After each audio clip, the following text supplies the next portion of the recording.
Olá, estamos aqui mais uma vez para podermos compartilhar, nos alimentar.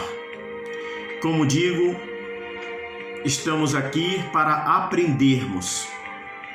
E quero de começo pedir um favor a você.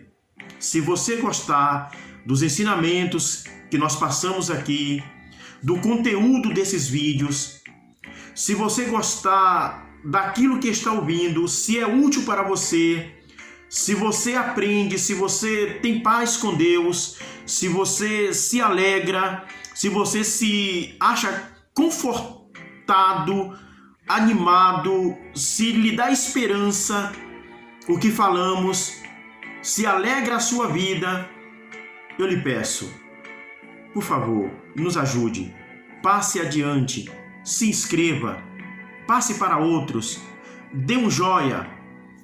Isso faz muito bem para nós. É o começo de um canal e nós precisamos de sua ajuda. É a Sentinela da Noite e eu sou seu irmão Azevedo de Canoa Forte. Nesta noite nós iremos falar sobre a onisciência de Deus e tomaremos 3 personagens nas Santas Escrituras, na Bíblia Sagrada, para falar sobre os cuidados de Deus, a libertação de Deus, a salvação de Deus por aqueles que Ele amam, por aqueles que são seus servos. Vamos partir, vamos dar logo início, porque temos pouco tempo. E eu sinto muito, depois quando eu ouço o conteúdo, as falas, eu sinto porque passa batido muita coisa.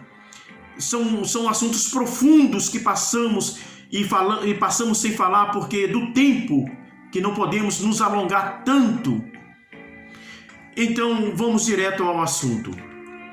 Você já ouviu falar num personagem do Antigo Testamento chamado Sansão? Um homem forte, guerreiro, cabeludo, que era libertador, juiz de Israel? Por certo, sim. Você já ouviu falar no Novo Testamento de um homem pequeno chamado Zaqueu, que era cobrador de impostos e que subiu numa árvore para ver a Jesus Cristo passar? Pois bem, você já ouviu falar num homem chamado Onésimo? Talvez não. Talvez é a primeira vez. Muitos nunca ouviram falar de Onésimo. Muito embora tenham uma Bíblia, muito embora a leem, muito embora vão à igreja. Mas Onésimo é um personagem muito desconhecido de uma porção muito grande de pessoas cristãs.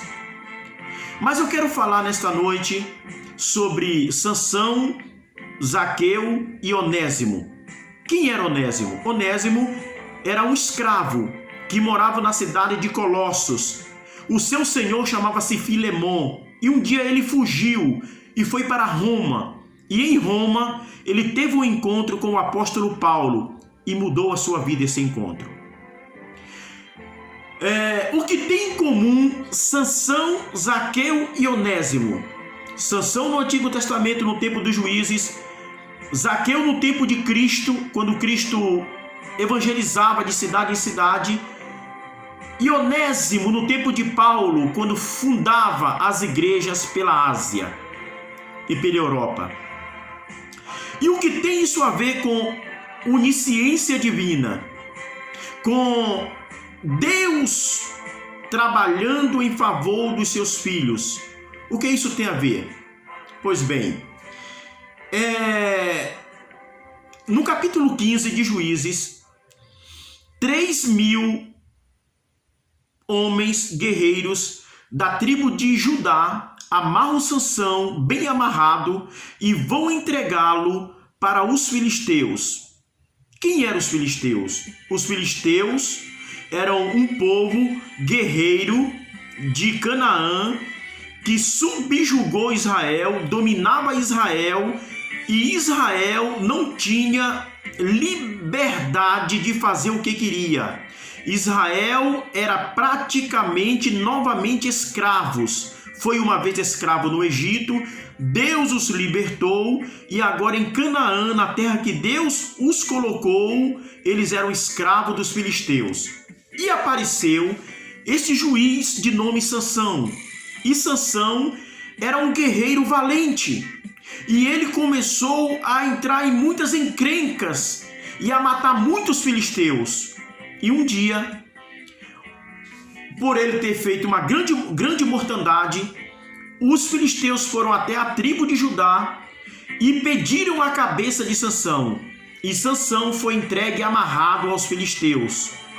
E na cidade de Leí, 1.000 filisteus foram pegar Sansão, com certeza, para levá-lo preso e depois matá-lo, porque queriam se livrar dele.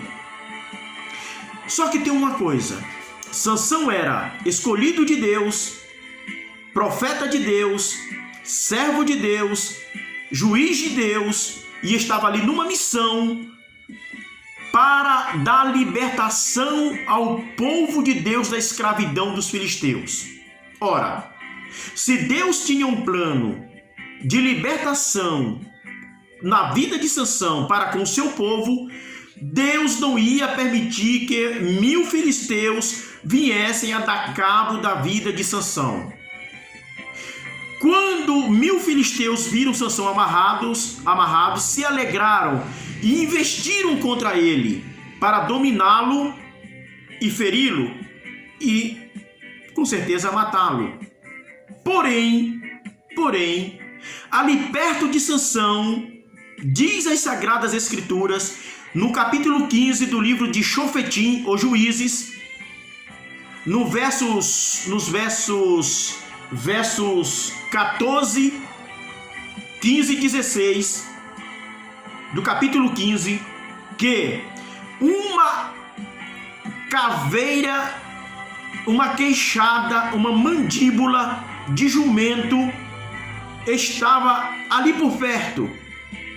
E Sansão se apoderou daquela queixada de jumento fresco e arrimou-se, se desvencilhou daquelas correntes, daquelas cordas que os judeus tinham ali amarrado, e foi para cima dos filisteus, e com aquela queixada fresca de jumento, matou, feriu a 1.000 filisteus. E depois ele fez uma oração de agradecimento ao Senhor Deus. Bom, onde está o mistério aí? Onde está a onisciência de Deus aí? Onde está a intervenção de Deus aí? Foi dando força, coragem, capacidade, destemor para Sansão matar 1.000 filisteus? Não, isso Sansão já tinha. Com isso Sansão nasceu. Deixe-me lhe falar uma coisa. Há uns meses atrás, alguns dias atrás, um jumento que muito serviu ao seu dono veio a morrer. E justamente naquele lugar o seu corpo ficou, ali perto. E ficou e apodreceu, foi se apodrecendo. E como a queixada, a mandíbula, é a parte óssea mais dura do jumento, ela ficou mais preservada. E ali naquele lugar, onde teria uma batalha, onde teria uma luta desigual de 1 contra 1.000, Deus permitiu que houvesse antecipadamente uma queixada fresca de um jumento morto para o seu servo se apoderar dela e com ela vencesse aquela guerra descomunal, aquela batalha descomunal. Com isso, Deus mostrou que ele vai na frente e prepara para os seus servos as armas da luta, as armas contra o inimigo. Deus dá nas mãos, de repente aparece, de repente surge o meio pelo qual você se safa dos seus inimigos. De repente Deus lhe mostra aquilo que você vai usar para se livrar de quem lhe oprime, de quem lhe persegue, de quem lhe detesta, de quem quer ver o seu fim. Antecipadamente Deus preparou a arma de guerra de Sansão. Antecipadamente Deus preparou uma queixada de jumento para o seu filho em Leí, para ele se apoderar dela e com ela ferir, matar 1000 filisteus. Deus antecipa as coisas. Deus prepara na frente o que vamos precisar. É uma preocupação sua estar preocupado com o amanhã, estar preocupado com o final do mês. Porém, saiba de uma coisa, Deus já está na frente preparando todas as coisas, preparando aquilo que você precisa para você ter vitória. Segundo, quando Cristo premeditou entrar em Jericó, Zaqueu já estava lá. Só que Cristo, onde ia, uma multidão o seguia. E Zaqueu era um cobrador de impostos da cidade de Jericó. Ora, Jericó era a cidade principal de exportação de bálsamo. Corria muito dinheiro em Jericó. E a profissão de cobrador de impostos rendia muito dinheiro. E com isso, e fora outras coisas, Zaqueu veio a ficar rico. Só que Zaqueu sempre ouviu falar do Messias, de Cristo. E ele premeditou ver Cristo. Porém, era pequeno. Um homem de mais ou menos seus 50 centímetros, ou 60 centímetros, ou 70 centímetros. Alguns dizem até 80 centímetros. Zaqueu era pequeno. Ele não podia ver Cristo. Então ele teve uma ideia. Ele foi na frente, no caminho onde tinha uma árvore e que Cristo ia passar, e ele subiu numa árvore. A bem da verdade não era bem uma árvore. Era um sicômoro, era uma figueira brava. Ele subiu e ali ficou assentado em seus galhos. E quando Cristo passou, o viu e disse: desce depressa, Zaqueu, porque hoje eu vou passar a noite na tua casa. E Zaqueu desceu e levou Cristo para a sua casa. E lá na casa de Zaqueu, Cristo disse: hoje veio salvação a esta casa, porque este homem é filho de Abraão. Zaqueu disse para Cristo: olha, eu sou um cobrador de impostos e posso ter errado em algumas coisas. E se alguém eu defraudei, eu vou devolver 4 vezes mais daquilo que eu tirei de alguém. O que eu quero dizer com isso é que para Zaqueu ter um encontro com Cristo, para Zaqueu receber Cristo em casa, e para que Cristo pudesse ver Zaqueu e pedir para ele descer e seguir os dois juntos naquela caminhada para a casa de Zaqueu, teve uma árvore. Agora, uma coisa interessante: aquela árvore foi preservada por Deus para que ninguém a arrancasse daquele lugar, para que ninguém a destruísse daquele local. Os romanos dominavam a Judéia, dominavam Israel. E uma das práticas dos romanos naquela época, no seu império, era fazer estradas. Quem lê a história sabe disso, que os romanos fizeram muitas estradas ao redor do mundo quando eles imperavam. Ora, quando alguém propôs a fazer um caminho, uma estrada ali em Jericó, aquela árvore estava lá.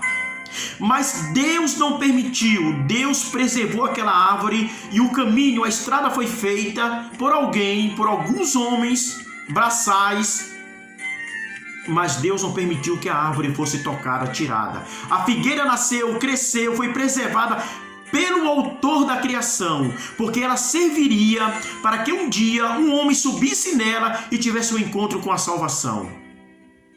Eu quero dizer com isso que Deus já preparou antecipadamente, já foi na frente. Isso é uma coisa bíblica, isso é uma coisa escriturística. E a salvação que você tanto quer, para quem tanto você ama, as suas orações, os seus rogos, as suas súplicas, colocando a vida de A, de B e de C nas mãos de Deus, para que tenha um encontro com Deus, Deus já foi na frente, preparando os meios da salvação dessa pessoa. E essa pessoa terá um encontro com este Deus, da maneira que só Deus sabe, da maneira que só Ele sabe como, na sua onisciência, preparar essa salvação. Portanto, creia que Deus é o que prepara as armas de guerra para vencer o inimigo, e Deus é o que prepara a salvação daqueles que hão de ser salvos pelo seu amor, que hão de ter um encontro com Jesus Cristo e lhe servir e mudar a sua conduta de vida e ser uma pessoa transformada com novas atitudes e novos modos de se portar na vida.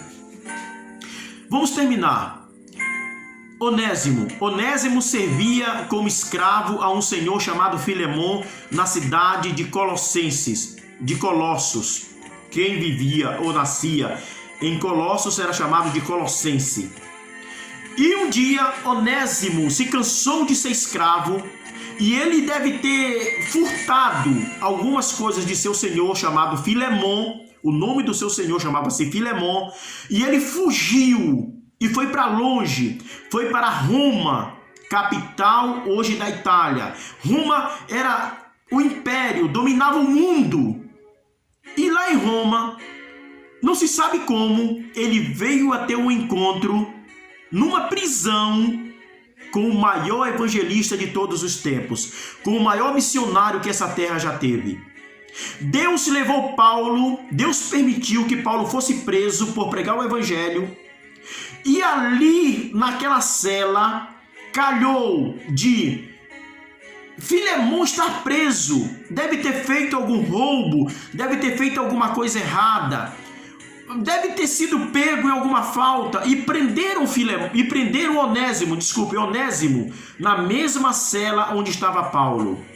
E Onésimo, que era escravo de Filemon, que tinha fugido de Colossos, da cidade de Colossos, que foi para Roma, ali em Roma, achando que seria livre, achando que nunca mais iria ver a cara de Filemon, e que o mundo todo estava a seus pés, e que ele agora era um homem livre, liberto, teve um encontro com Paulo, e Paulo pregou o evangelho, pregou Cristo para Onésimo, e Onésimo mudou a sua vida. Onésimo teve um encontro com Cristo, e Onésimo achou que deveria voltar. E Paulo escreveu uma carta a Filemon dizendo: aceita ele como se fosse eu. Eu o gerei nas minhas prisões. Ele agora está sendo útil a mim, mas vai ser muito útil mais a ti. Eu te envio, aceita ele como o meu coração. Isso está escrito na carta de Filemon, verso 10, verso 11, verso 12 e verso 13. E a história de Zaqueu está escrito em Lucas capítulo 19, do verso 1 a seguir. E a história de Sansão está escrito em Juízes capítulo 15, versos 11, 12, 13, 14 e 15. Pois bem, o que tem a ver isso? O que quer nos ensinar a história de Onésimo? É que todo homem, toda pessoa só encontra a verdadeira libertação, a verdadeira liberdade, a verdadeira alegria, o sentimento de que não deve nada a ninguém quando tem um encontro com Jesus Cristo. Todas as cadeias, todos os medos caem quando essa pessoa tem um encontro com Cristo, e tudo muda na sua vida, e ela quer pagar o que deve a quem ela deve, ela quer ser diferente. Fique com esta mensagem, fique com essas histórias. E espero que você tenha aprendido com esses 3 personagens. E sobre aquilo que Deus faz. Deus foi na frente. Deus fez com que Paulo fosse preso. E que Filemão também fosse preso. E que tivesse um encontro. E ambos numa cela. Foram úteis um ao outro. E ambos deixaram-nos ensinamentos grandiosos. Nos lugares mais inapropriados, nos lugares mais inesperados, Deus encontra os fujões, Deus encontra os presos, Deus encontra com aqueles que têm dívidas com a sociedade, Deus encontra com aqueles que querem a verdadeira liberdade. E Deus muda, Deus transforma, Deus faz novas todas as coisas na vida de um ser humano. Deus abençoe você. Amanhã estaremos aqui de novo. No seu canal, A Sentinela da Noite. Por favor, propague esse canal. Muito obrigado. Muito obrigado. Boa noite.